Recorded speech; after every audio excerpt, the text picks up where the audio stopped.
올해 3월 달에 치러진 고3 3월 모의고사에서 오답률 1위, 오답률이 거의 한 82%를 육박하는 굉장히 고난도 문제였는데 30번 문제 해설 강의 시작하겠습니다. 자, 30번 문제 시간 2분 10초 줄 테니까 문제 풀어봐. 이 문제의 특징이 내용상의 난이도는 난이도 중정도밖에 안 됐었어. 그 다음에 문제의 난이도는 거의 최상급이야.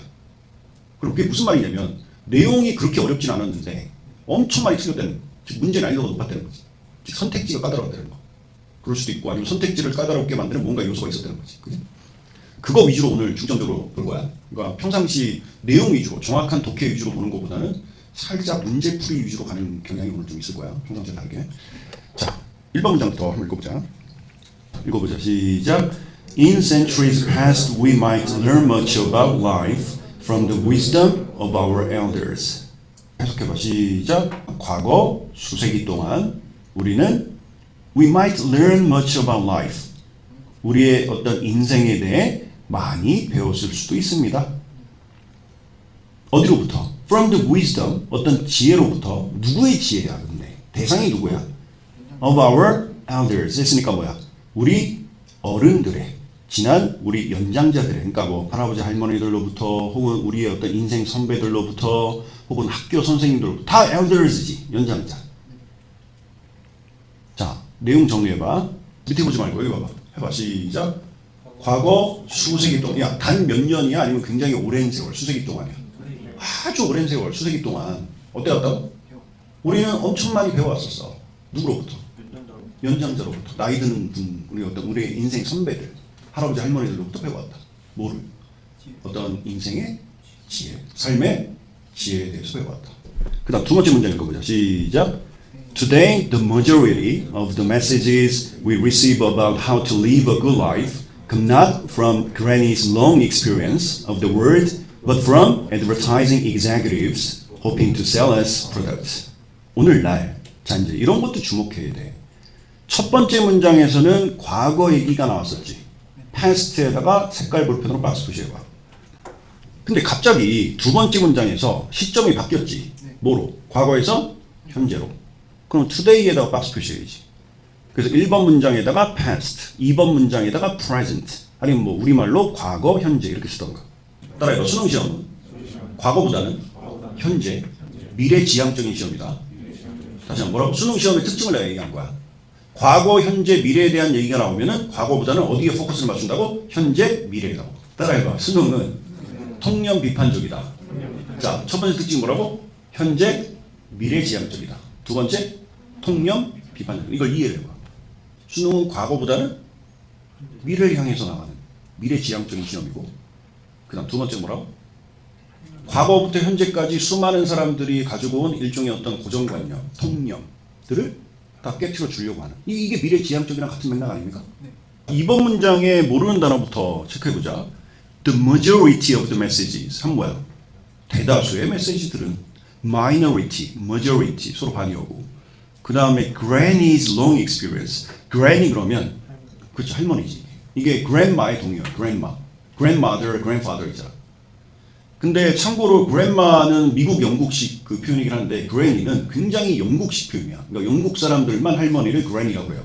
그럼 그걸로 봐서는 이 글을 쓴 필자가 혹은 원문은 영국인이 썼을 가능성이 높겠지. 선생님도 추측일 뿐이야. 아마 그럴 거야. Executives, advertising executives. CEO가 뭐의 약자냐? Chief Executives Officer야. 그 CEO가 원래 우리말로 무슨 뜻으로 쓰이는데? 어떤 최고 경영자 이런 뜻으로 쓰이잖아. 그럼 그렇게 해석하면 되고. 해석해봐. 시작.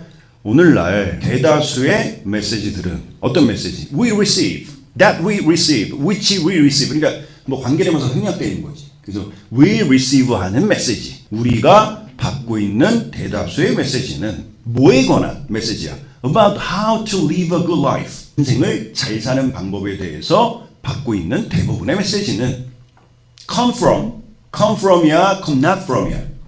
그러면 이거 정리해야지. not에다가 박스 표시하고 from 밑줄 치고 그 from 뒤에다가 대문자 A라고 써봐. 색깔 볼펜으로. 그 다음 그 밑에 줄에 but에다가 박스 표시하고 똑같이 from에다 밑줄 표시하고 그 다음 from 뒤에다가 대문자 B라고 써봐. 그럼 딱 not A, but B 구조가 나오지. A가 아니라 B다 이런 거지. 즉 이건 어떻게 해석해야 돼? Come not from A, but from B 하니까 무슨 뜻이야? A로부터 온 것이 아니라 B로부터 온 것이다 이런 뜻이. 자 이제 해석해보자. 시작. 오늘날 인생을 잘 사는 방법에 대해서 우리가 receive 하고 있는, 받고 있는 대부분의 메시지는 어디로부터 온 것이 아니라 어디로부터 온 것이다.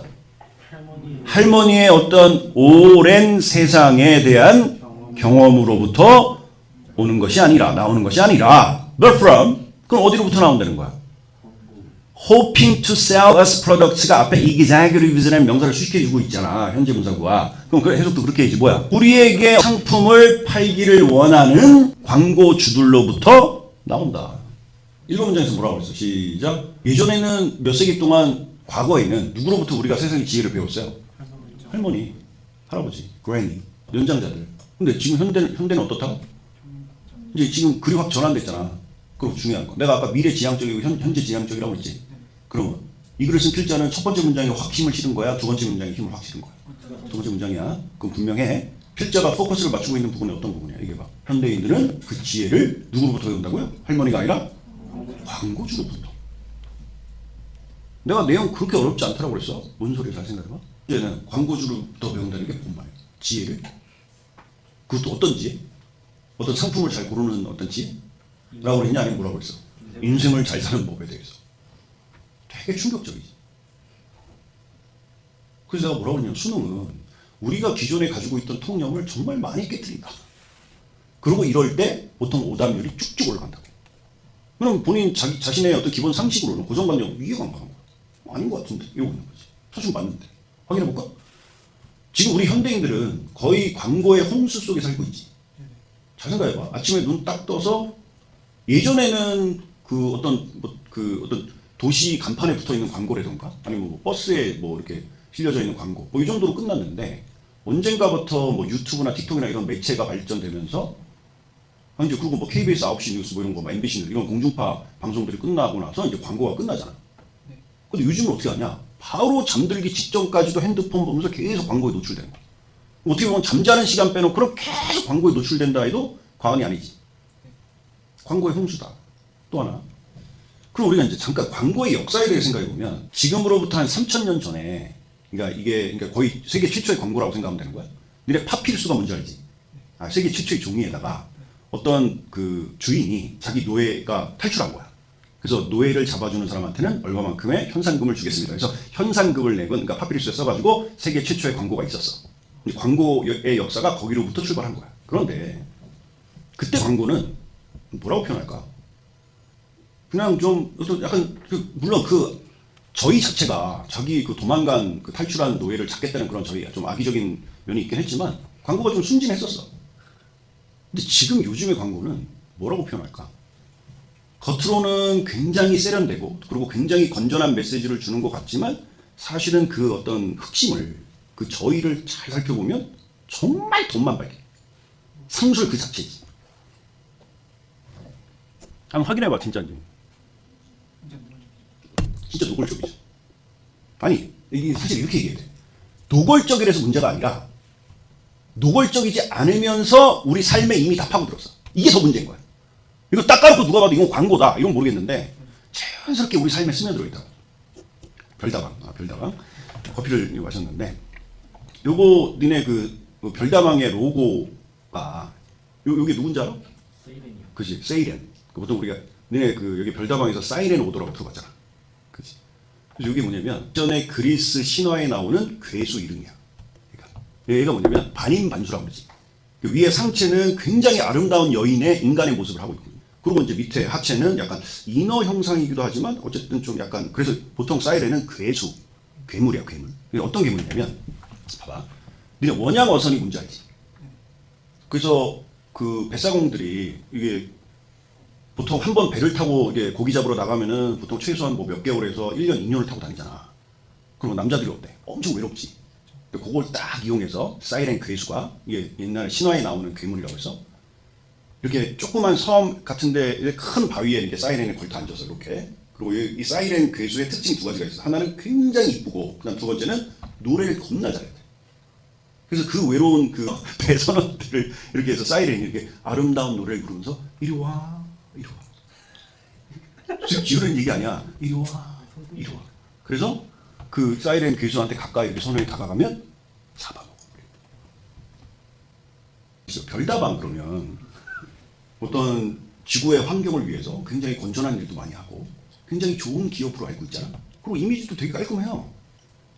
근데 이 로고가, 그리고 내가 지금 이거는 현장 강의도 하면서 유튜브 인강 촬영도 하고 있기 때문에 더 이상 얘기는 못하겠지만 이 로고가 내가 알기로는 거의 여러 차례 바뀐 걸로 알고 있어요. 왜 바뀌었냐? 요거까지만 내가 얘기해 줄게. 너네 인터넷 찾아보면 되게 재밌을 거야.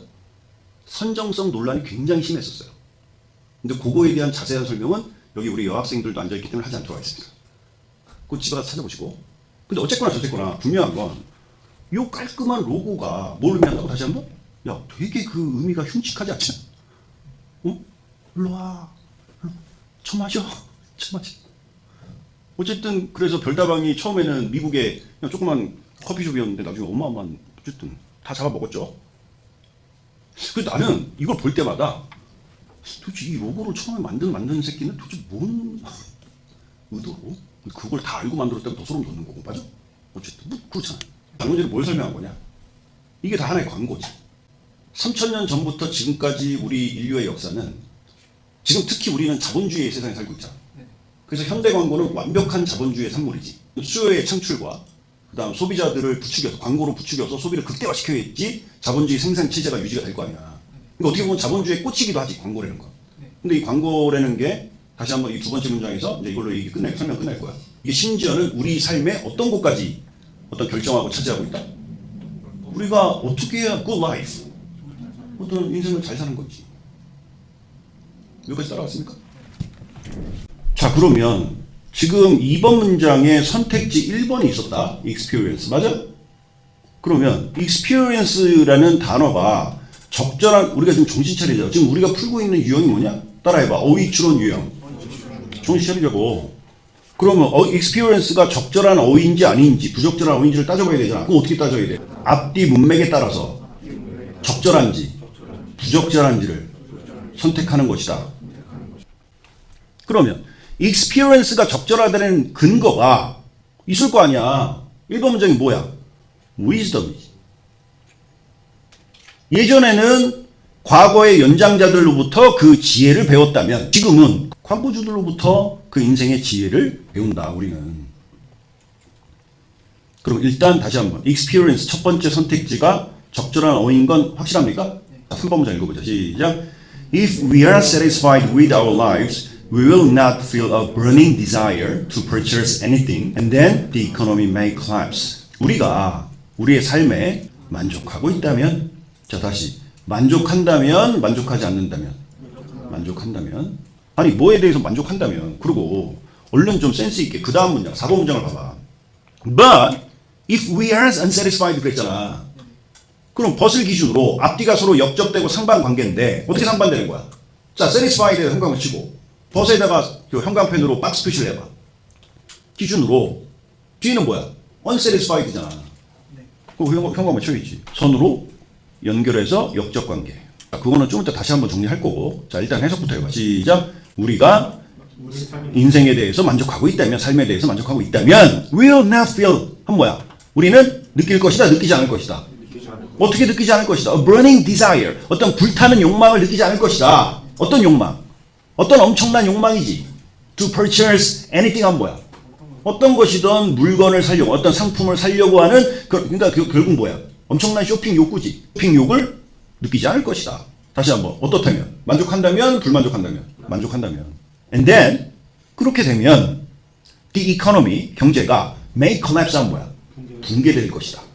다시 3번 문장 해석해봐. 우리가 삶에 만족하고 있다면 물건을 살려는 욕구가 생겨 안 생겨? 안 생기지 않나요?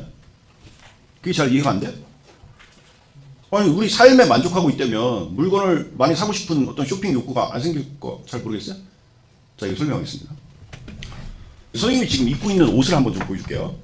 일단 여기 좀 보일지 모르겠지만 선생님 이 모자가 이게 그 서울시가 아니라 지방시, 지방시에는 이제 완전히 올 레더 가죽 모자인데, 요게 일단 잠깐 왜 전생이 저런 얘기를 하는지 잠깐 끝까지 들어봐. 섣불리 판단하지 마시고. 그래서 이 모자가 내 기억에 우리나라 한화로 90만 원 정도 이 정도를 깜짝 놀랄 일이고, 그 다음에 내가 지금 쓰고 있는 이 안경이 크롬하츠라고 완전 명품. 그래서 이제 R까지 다 합쳐서 이제 이 안경도 400만 원인가 정도 하고요. 그 다음에 선생님이 팔찌 루빅통이라고 이것도 한 65만 원 정도 하고, 이제 요 입고 있는 요 별다방, 이게 이제 지방시 티셔츠라고 요 티셔츠 한 장에 한 보통 한 70만 원. 그 다음에 이제 입고 있는 뭐 이 가디건은 여러분들 다 잘 알고 있는 탐 브라운. 그래서 가디건 보통 이게 요런 가디건 한 장에 뭐 정확히 기억은 안 나면 대략 한 160만 원 정도 했었고, 그 다음에 이제 내가 입고 있는 바지, 요까지 다 영상이 나가겠습니다. 바지가 이제 이게 발망이라고 이제 청바지 하나에 보통 한 180만 원 이렇게. 그래서 이제 머리부터 신발은 내 기억이 안 나는데 뭐 발렌시아가인가 뭐 그랬었어요. 요즘 뭐 고등학생들도 옷 좀 좋아하는 애들은 신더라고요. 그렇고, 그리고 이제 머리부터 발끝까지 이제 쭉 이렇게 견적을 내보면 어떤지 알겠죠. 근데 내가 이 얘기를, 지금 이게 이제 교육 영상인데 왜 이런 얘기를 하는지 들어봐봐. 내가 이제 이런 입고 있는 옷들은 대부분 다 한 7년 전, 6년 전, 10년 전에 다 샀던 옷이에요. 그러니까 어떻게 생각하면 명품이 되게 오래 가죠. 야, 보통 10년 전 옷은 나중에 10년 뒤에 꺼내 입으면 되게 촌스럽잖아. 그죠? 전혀 촌스럽지 않죠. 그래서 그것도 어떻게 보면 명품이 좋은 것 같기도 하고. 그런데 말이야, 끝까지 들으라고 그랬어. 선생님이 10년 전에는, 선생님 물론 옷 자체를 굉장히 좋아하기도 했었지만 좀 마음이 되게 허전했던 것 같아요. 그래서 좀 약간 쇼핑에 좀 많이 빠지기도 하고, 그리고 인간 자체가 이게 좀 뭔가 좀 빈 깡통? 이게 뭔가 꽉 차지 않다 보니까 그걸 어떤 허전함과 빈 부분을 채우려고 이런 명품을 자꾸 사려고 했던 것 같아요. 그 다음에 막 차를 사도 막 2억 몇천만 원씩 뭐 되는 차를 명차를 사고, 이래야만 내 어떤 욕구가 어떤 충족되어지고. 6년 전, 7년 전에는 선생님은 자본주의의 쓰레기였어요. 근데 이제 그때 사놓은 거니까 지금이야 있긴 있지만, 근데 지금은 참고로 내가 한 3년 동안 스파 브랜드에서 좀 약간 저렴한 곳에서, 그때 뭐 얼마 주고 샀더라? 뭐 12,000원짜리 반팔 티셔츠 하나 사고 3년 동안 단 한 개도 산 게 없어요. 근데 3년 전에 도대체 무슨 일이 있어서 뭘 깨달았냐면, 이게 다 무슨 의미가 있는지. 잘 들어, 우리 학생들. 앞으로 누가 정말 머리부터 발끝까지 명품을 풀 장착하고, 그 다음에 선생님처럼 정말 좋은 차, 뭐 2억 넘는 차를 타고 다니면, 아, 저 사람이 마음이 되게 허전하구나, 되게 외롭구나, 그리고 약간 속빈 감정이구나, 빈 깡통이구나 라고 생각해야지, 야, 저렇게 좋은 차를, 저렇게 명품 옷을? 절대 그렇게 생각하지 마. 이건 일종의 발상의 전환인데, 선생님 인생을 오래 살아보니까, 다시 한번, 겉이 화려하려고 꾸미는 사람은 속이 굉장히 외롭고 불안하고, 그 사람의 심리는 그럴 수 있어. 그래서 그런 사람들이 보통 우울증도 많고 공황장애 그런 게 많은 거야. 그걸 자꾸 채우려고 하는 거야. 그리고 또 하나, 내가 지금 찍고 있는 게 수능 영어라는 콘텐츠니까 우리 고등학생들, 나중에 내가 대학생이 되면 니네 나이는 정말 뭐 6,000원, 7,000원짜리 티셔츠 한 장 입고 다녀도 정말 이쁠 나이야. 요즘에는 이상한 어떤 이런 매체들이 발전이 되다 보니까 저렇게 유명한 스타들이 저렇게 뭐 이런 탐브라운 같은 거 뭐 입고 다니고 뭐 이런 거 보면서 막 부러워하고 이러는데, 야, 절대 부러워하지 마. 걔네들 마음은 썩어 분들어져 있어 라고 얘기해 줄게. 그래서 지금 뭘 얘기한 거냐면, 선생님은 또 왜 이렇게 됐냐, 그러니까 이런 거야. 요즘 현대 산업의 어떤 광고주들은 바로 이런 인간들, 이런 불쌍한 현대인들의 인간 심리를 정확하게 파고드는 거죠.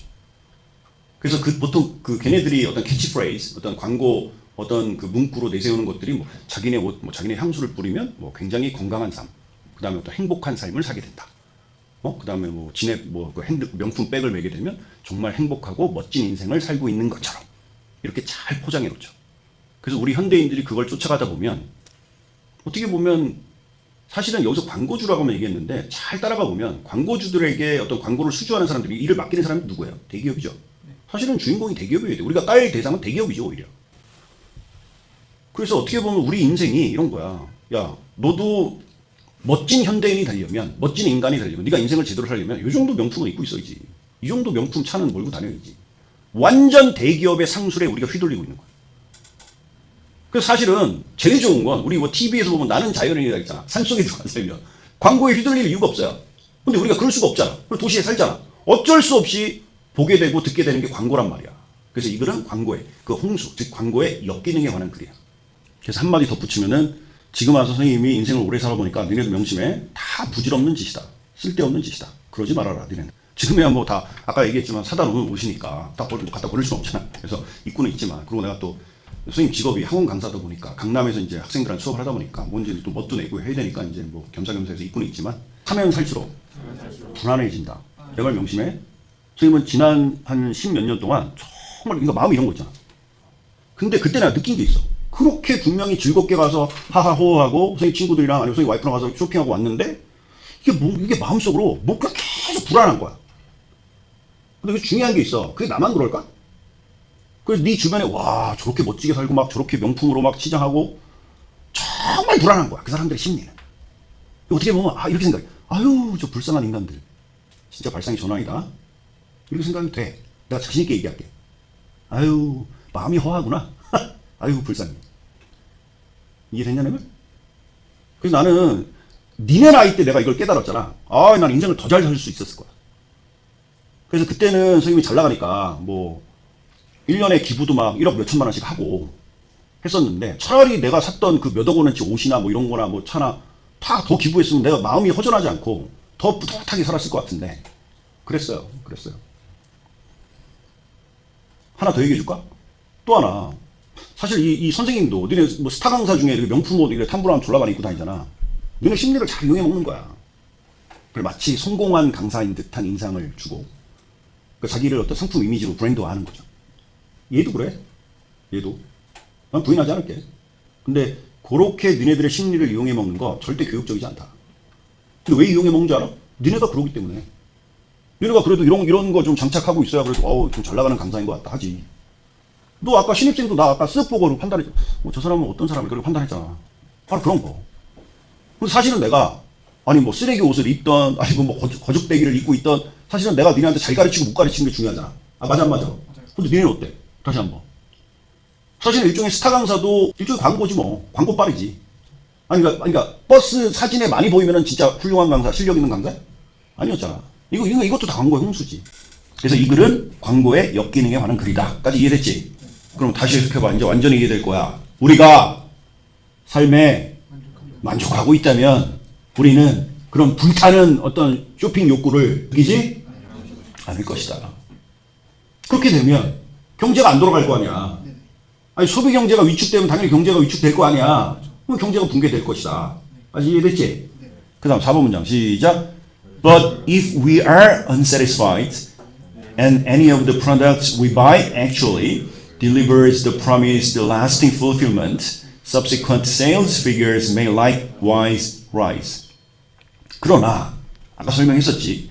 자, but이라는 역적 관계를 통해서 분명히 앞뒤 내용이 상반될 텐데 어떻게 상반되냐? 3번 문장에서는 satisfied, 4번 문장에서는 unsatisfied. 해석해봐. 시작. 우리가 만족하지 않는다면 any of the products we buy, 우리가 사고 구매하는 어떤 제품도 actually, 실제로 delivers 할 것이다. promised lasting fulfillment fulfillment은 뭐야? 만족감. lasting은 뭐야? 오래 지속되어지는. deliver은 뭐야? 그것을 가져다 준다. 그걸 배달해 주는 거니까. 약속된 지속되는 만족감을 실제로 가져다 준다면 if의 전제 조건이 두 가지가 있었잖아. 만약에 우리가 만족하지 못한다면, 그리고 만약에 우리가 사는 어떤 제품이 실제적인 오래 지속되는 만족감을 실제로 가져온다면, 근데 약속대로 누가 약속한 거야? 우리 대기업에서 파는 물건을, 이런 명품을 여러분들이 사신다면 여러분들의 인생은 행복해질 것이고 이렇게 약속되어진 거지. 근데 만약에 네가 물건 하나 샀어. 근데 물건이 의외로 너무 좋은 거야. 만족스러워. 예를 들면 네가 가죽 자켓을 하나를 사고 싶었어. 근데 어떤 명품 브랜드를 하나 샀어. 근데 샀는데 너무 좋은 거야. 그러니까 앞으로는 당분간은 몇 년간은 가죽 자켓을 안 사도 되는 거야. 그럼 어떻게 돼? 더 이상 앞으로 가죽 자켓을 똑같은 가죽 자켓을 사지 않겠지. subsequent는 뭐야? 그 이후에 향후 sales figures, 판매 수치도 may, likewise는 마찬가지로, 그건 좀 이따 생각해보고, may rise는 뭐야? 증가할 수도 있다. 근데 참고로 정답이 2번이야. rise가 잘못된 어휘야. rise에다 x 표시하시고.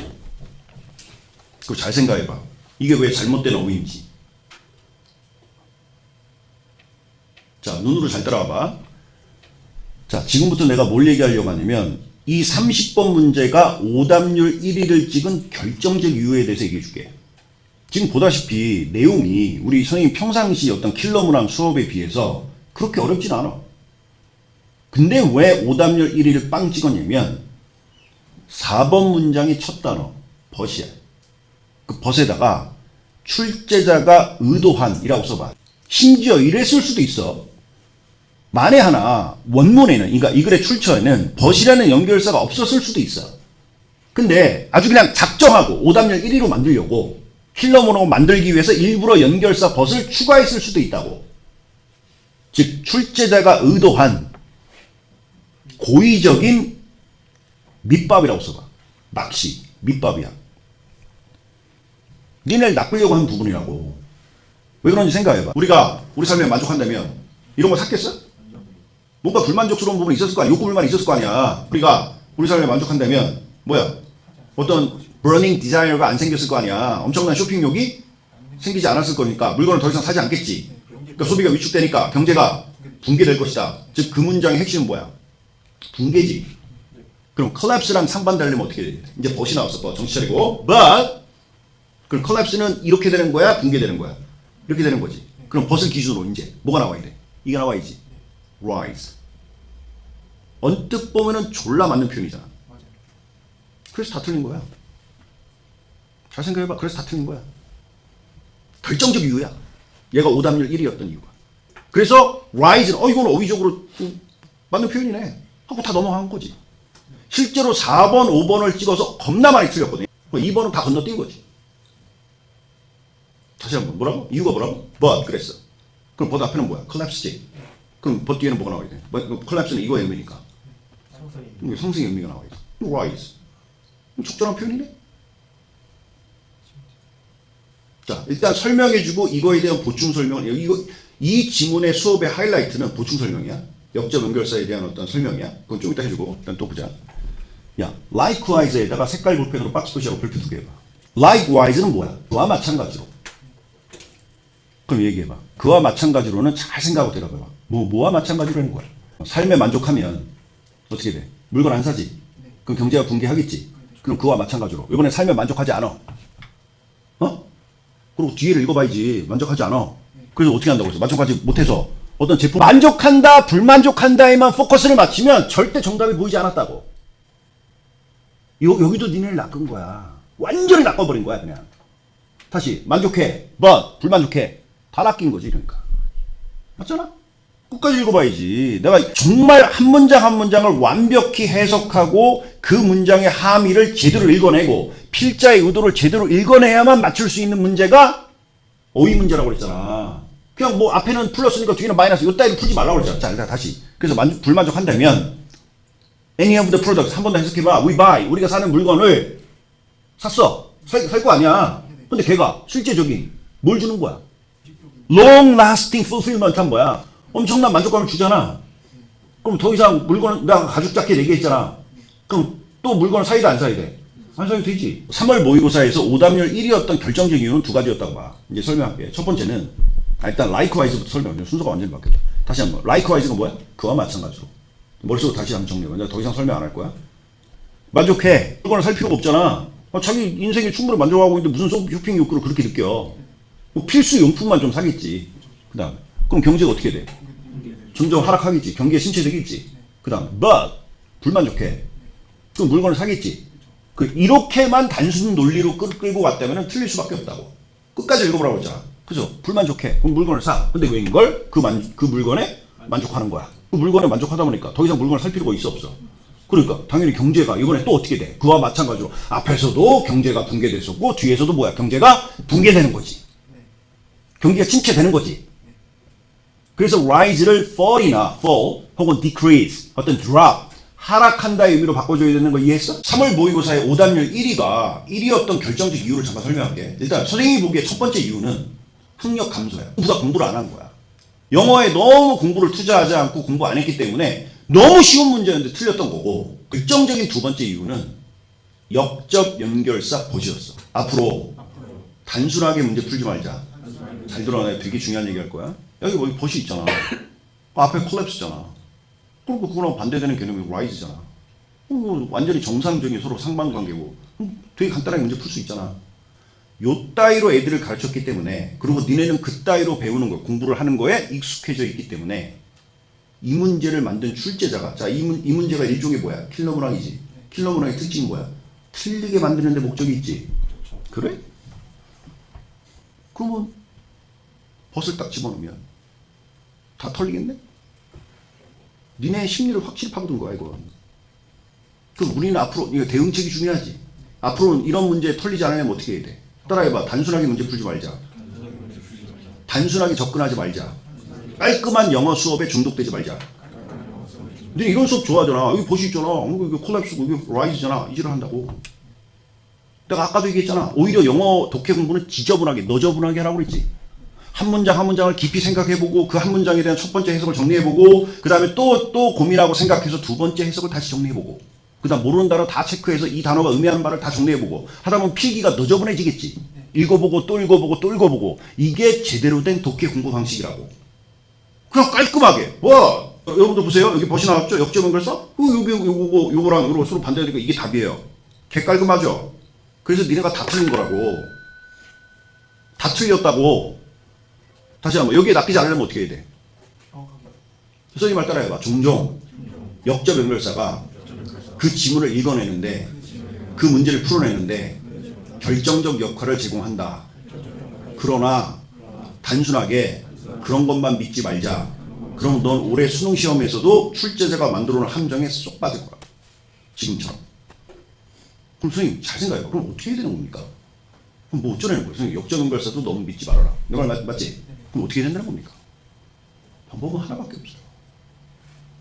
따라해봐. 역점 연결사나 요령이나 꼼수 같은 거에 너무 집착하지 말고 정확한 독해 실력을 쌓자. 정확한 독해 실력이란 한 문장을 정확하게 해석해내서 정확하게 이해하는 것이다. 정확한 해석 능력과 정확한 이해 능력을 키우는 게 킬러 문항에 대한 완벽한 대책이라고. 문단만 중요한 게 아니라 우리가 이제 독해 수업이라는 건 우리가 한 문장 한 문장의 해석 능력을 기르기 위해서는 끝까지 한번 쭉 읽어봅시다. 자, 5번 문장 읽어봐. 시작. We exist in a fog of messaging designed explicitly to influence our behavior. 아까 우리 공부했던 그 밑줄의 의미를 물어보는 지문에서도 explicit라는 단어 기억납니까? 확실하게, 명백하게, 뚜렷하게 명시되어 있지는 않았지만 최고의 과학은 어쩌고 그랬잖아. 그렇죠. 그래. 그럼 explicit한 뭐야? 지금 단어 설명하는 거야. 겉으로 명백히 드러난. 그러니까 어떤 내포되어 있고 숨어 있느냐, 아니면 겉으로 닦아놓고 드러난 거야. 그래서 명백하게 드러난 혹은 노골적인. explicitly 부사니까 뭐야? 노골적이게, 명백하게도. 이거의 반이요. 넌 반드시 정리해야 돼. 나 이렇게 얘기해줄게. 올해 수능 문제 나올 거야. implicitly. implicitly 한 뭐야? 이거 아니오니까. 내포적으로, 암시적으로. 겉으로 닦아놓고 드러내는 게 아니잖아. 근데 편집할 건데 내 생각에 오늘 내가 오랜만에 촬영을 해서 그런지 몰라도 그렇게 수업이 좋진 않은 것 같아. 어떤 니네 느낌을 얘기해주잖아. 괜히 내 말에 휘둘리지 말고. 어색해요? 아, 그거 말고, 그런 말 하지 말고 수업 내용만 얘기해보세요. 어때요? 내용적으로는 괜찮았어요? 약간 근데 별로 깊이가 별로 없는데 오늘? 카메라 너무 의식하는 것 같아요. 그래요? 텐션이 좀 떨어지는. 아니 그거보다 그런 것도 있고 또 하나 이런 게 있어. 지문 내용이 오히려 아까 거보다 쉬운데? 그런 느낌 들지 않아요? 그러니까 내 말이 맞는 거야. 확실히 학력저하가 있었고, 그러니까 공부를 열심히 안 한 거지. 고3 애들이. 그 다음 두 번째는 확실히 그 벗이 엄청난 역할을 했던 거지. 그때 엄청 많이 다 낚인 거지. 자, 그래서 다시 시작할게요. We exist in a fog. fog는 뭐야? 안개지. 자, 이제 이런 데서 또 수험생들이 멘붕이 온 거야. 자, 봐봐. 그러니까 이거 아주 의도적이었다고. 출제자의 의도라고. 자, 봐. rise를 건너뛰잖아. 아, 이건 뭐 어휘적으로 전혀 문제가 없네? 하고 건너뛰잖아. 그럼 지금부터 완전 더 멘붕 오는 거야. 갑자기 뭐 we exist in a fog. 우리는 뭐야? 안개 속에 존재한다라고 하잖아. 이게 뭐 알 듯 모를 듯 이런 얘기 해버리니까 지금부터 더 어려운 거지. 정말 의도한 부분이다. 여기서 fog 의미하는 법. 이건 뭐에 관한 글이라고 그랬어요? 광고의 홍수에 관한, 광고의 역기능에 관한 글이라고 그랬죠. 광고의 홍수나 광고의 안개나 뭐 같은 말 아닙니까? 어떻게 보면 홍수보다 안개가 더 엄청나죠. 물은 뭐야? 여기가 그냥 차는 거지. 근데 안개는 어때? 뭐 위고 아래고 가리는 거 보죠. 어떻게 보면 더 엄청나지. 우리는 안개 속에 존재하고 있습니다. 이 안개는 두 가지 의미가 있는 거야. 첫 번째 의미는 뭐야? 그만큼 엄청난 광고의 홍수 속에 살고 있는 거지. 여길 봐도 광고고 저길 봐도 광고지. 두 번째 의미는 좀 이따 설명해 볼게. 그 다음 어떤 안개야? 메시징. 이건 누가 주는 메시지야? 그렇지. 광고주나 대기업이 주는 광고지. 그 광고의 안개 속에 존재합니다. 이 메시지는 어떤 메시지냐? 우리의 행위에 영향을 인플루언스한 뭐야? 미치는 거지. 네. 근데 어떻게 미쳐? 노골적으로 아주 명백하게 영향을 미치고 있는 거지.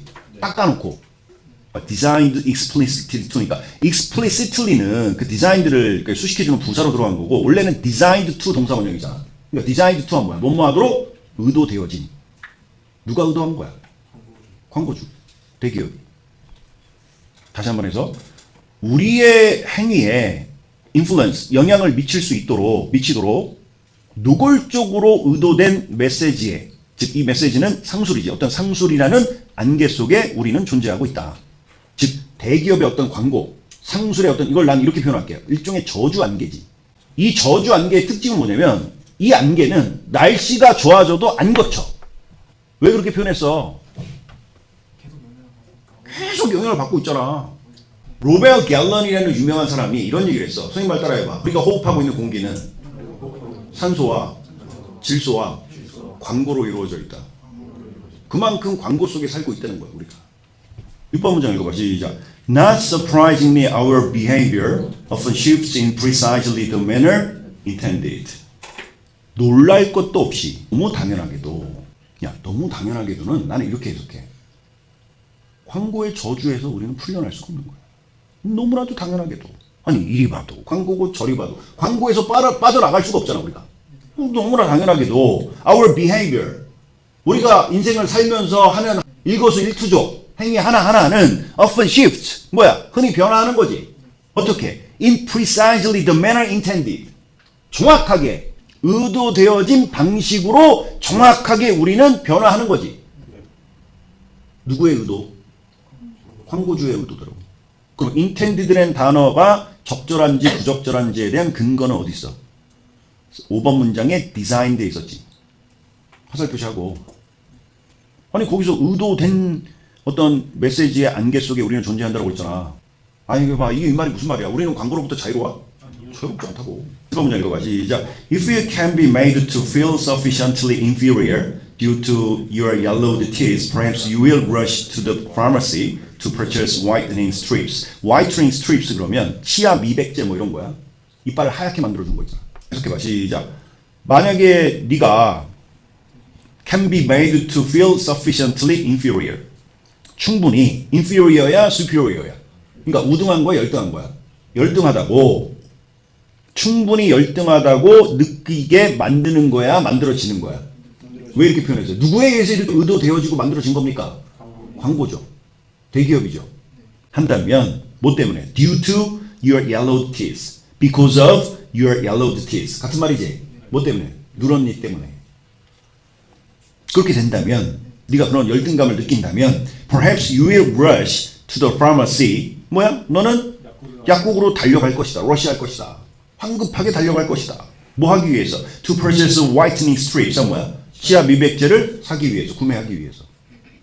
우리 실제로 치아가 남들보다 좀 하얗지 않고 이렇게 누러면은 약간 어떤 삶의 질이 떨어집니까?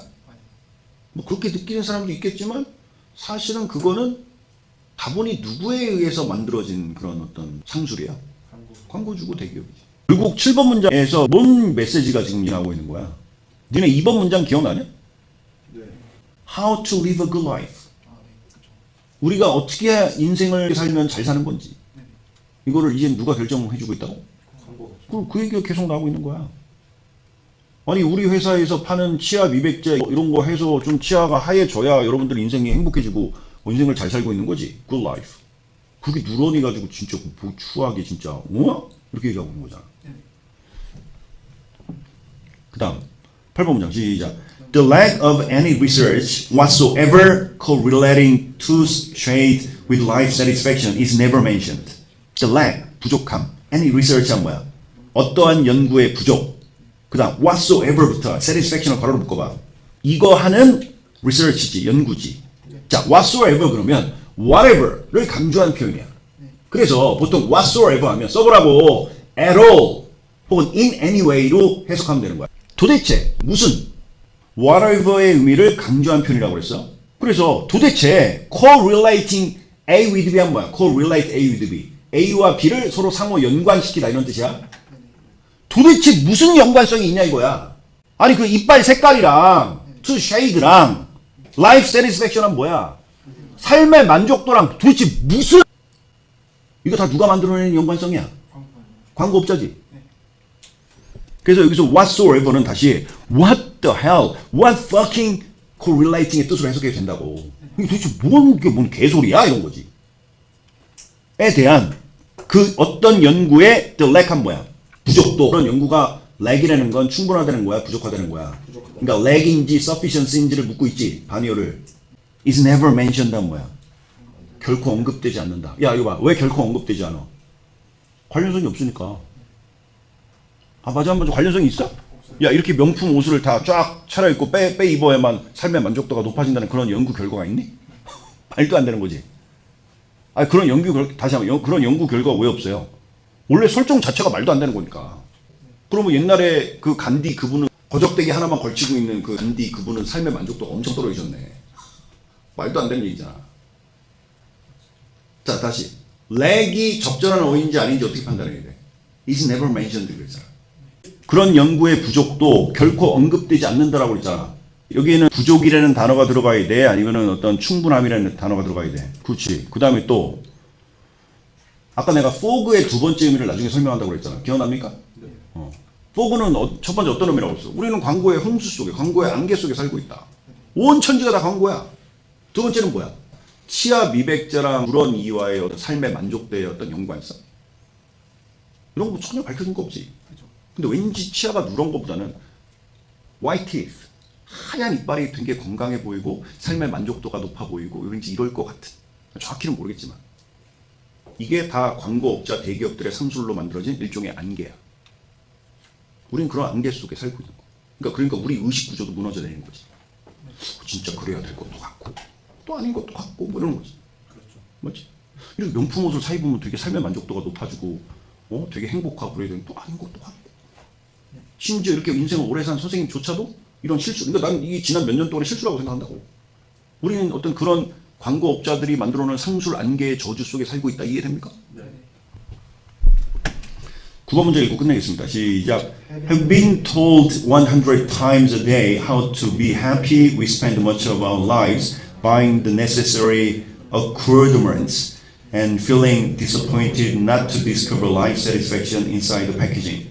자 여기 accoutrement 그러면 이게 주석이 있었어요. 그래서 거기에는 필요용품 이렇게 나와 있는데 그거보다는 원래 accoutrement 하면 어떤 장신구, 치장의 의미야. 그러니까 어떤 꼭 필요한 필수용품이라기보다는 장신구가 무슨 의미야? 뭐 해도 되고 안 되고 때는 어떤 우리의 필수품이 아니잖아.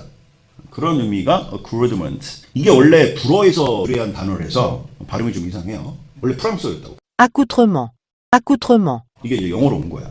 그래서 accoutrement, 따라해봐. accoutrement. 그래서 이게 장신구, 어떤 치장, 용품 이런 뜻이고 having been told는 야 뭔가를 말한 거야, 들은 거야? 들은 거죠. 뭐 이쪽에 완료 분사라는데 그냥 그 완료 분사라는 문법 용어 자체가 중요한 게 아니라 having been told는 뭐라고 해석하는 게 중요하다? 뭐뭐 하면서, 들으면서 이렇게 해석하는 거야. 뭘 들으면서? 100 times 한 뭐야? 100번을 듣고 들으면서 a day, 하루에 이게 결국 광고의 홍수고 광고의 안개죠. 그렇죠. 하루에 100번씩 듣는 거야. 그러니까 우리는 당연히 빵 그러면 거기가 떠오르는 거죠. 맛이 있건 없건 간에. 빵의 품질이 좋건 안 좋건 간에. 맞아? How to be happy 한 뭐야?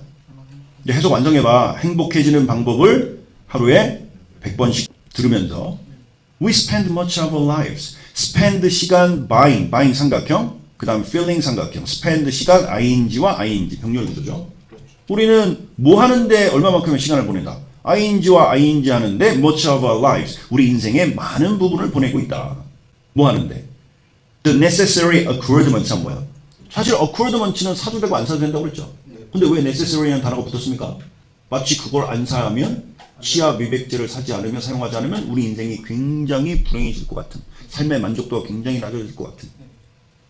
그래서 feeling disappointed란 뭐야? 실망감을 느끼는 거지. 뭐에 대한? Not to discover life satisfaction inside the packaging. 그 물건의 포장재 안에서의 inside the packaging. 그 포장 안에 들어가 있는 life satisfaction, 삶의 만족도를 not to discover. 발견하지 못하는 거에 대해서 우리는 feeling disappointed, 실망감을 느끼면서 보내게 될 것입니다. 스펜드하게 될 것입니다. 마지막으로 이 얘기하고 끝낼게요. disappointed는 근거가 뭐야? 그 뒤에 not to discover, 상품의 포장 안에서의 삶의 만족을 발견하지 못하는 것. 그럼 실망하겠지.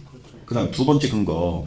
4번 문장에, 너네 잊어버렸겠지만 4번 문장에서 if we are unsatisfied, unsatisfied도 disappointed랑 같은 맥락이라고 보면 되는 거고. 물론 좀 더 정확한 근거는 not to 이하 때문에 disappointed는 적절한 어휘가 된 거지. 우리 삶에 만족해서 소비해도 경제가 붕괴되는 것이고, 우리 삶에 만족하지 못해서 어떤 구매한 소비 제품에 또 너무 만족해도 경제가 붕괴하는 거지. 경제를 붕괴시키지. 여기 봐, 경제가 돌아가려면 어떻게 해야 돼요? 계속 불만족시켜야죠. 계속 물건을 사도록 만들어야지. 그 만족하건 안 만족하건 계속 물건을 사야지. 네가 머릿속에 확실히 집어넣고 집에 가서 복습을 하시라고. 다시 만족해. 물건 안 사. 경제 붕괴돼. 그 다음 또 불만족해. 그래서 물건을 사. 근데 그 물건에 만족해. 뭐야 그럼 더 이상 물건 안 살 테니까 경제가 또 붕괴되지. 그럼 잘 생각해봐. 우리는 어떻게 해야 되는 겁니까? 계속 광고들이 불만족시키도록 해야겠죠. 사실은 이런 상술에 휘둘리지 않고 살려면, 그러니까 우리 좀 주체적으로 거기에 휘둘리지 않고 우리 주체적으로 인생을 행복하게 살려면, 우리 인생의 만족도를 올리려면 어떻게 해야 돼요? 사실 광고를 안 봐야 돼요. 안 사야 돼요. 그래서 아까 나는 자연인이다 얘기를 한 거잖아. 맞아? 근데 we exist in fog. 우리는 광고의 안개 속에 살고 있어. 존재하고 있어. 그런 존재하는 인간이야. 그래서 우리는 내 생각에는 어쩔 수 없어 이제. 해봐. 야, 정부에서도 경제를 붕괴시키지 않으려면 어떻게 해야 돼? 소비를 해야 돼, 안 해야 돼? 그 다음 대기업이 만약에 이게 너무 이게 요즘 좀 저희 대기업 너무 세금 많이 걷고 이렇게 너무 규제하다 보면 이게 경제가 위축되잖아요. 그럼 저희 만약에 대기업들 망하면 우리나라 망하는 거잖아요. 내 생각에는 이 지문에서 얘기했던 어떤 광고의 역기능이나 어떤 대기업의 상술 이런 거에서 우리가 자유롭게 사는 것은 내가 볼 때 거의 불가능하다고 봅니다.